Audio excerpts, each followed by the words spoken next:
Çünki kişilərdə kişilik qalmayıb. Qadın başı üzərində kişi görmək istəyir ki, onun qeyrətini çəksin. Qeyrət olub məsxərə obyekti. Qeyrətli adam, qeyrət ümumiyyətlə nədir deyirlər. İndi bizdə də var, bəzi yazarlar deyir, qeyrət nədir? Keçmişin qalığıdır.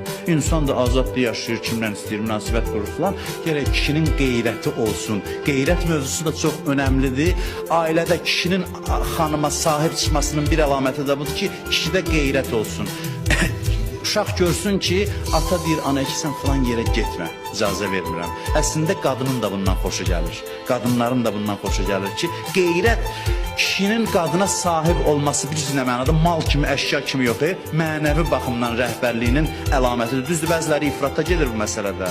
Zülm eləyir qadına, onu qeyrət adı ilə qısqanclıq eləyir və əslində qeyrətsizlik nəticəsi olur. İfrat qeyrət göstərmək. Amma yox, yerində olarsa qeyrət, o zaman qadının da ondan xoşu gəlir. Qadın necə kişi istəyir? Elə kişi istəyir ki, onu biraz qısqansın və bir qədər də, bir xeyli də qeyrəti olsun.